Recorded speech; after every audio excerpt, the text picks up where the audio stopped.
April 29th, Daily Devotional from the Heart by Ellen G. White, The Unjust Judge.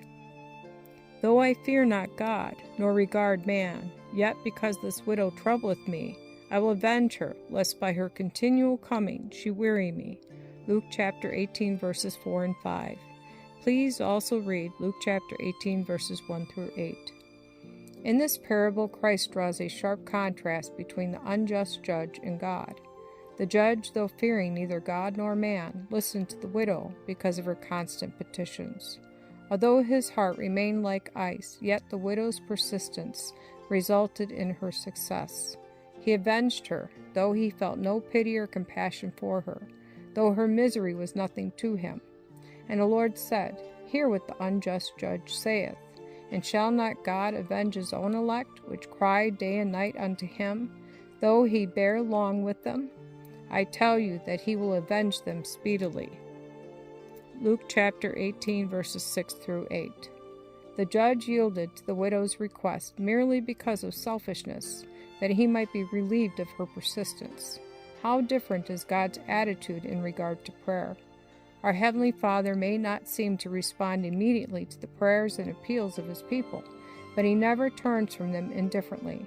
In this parable and the parable of the man rising at midnight to supply his friend's necessity, that the friend might minister to a needy, wayfaring man, we are taught that God hears our prayers.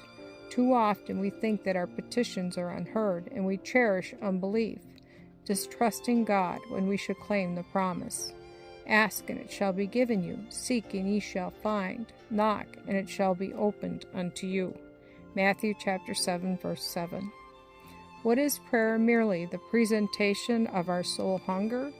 No, the presentation of our perplexities and necessities, and of our need of God's help against our adversary, the devil.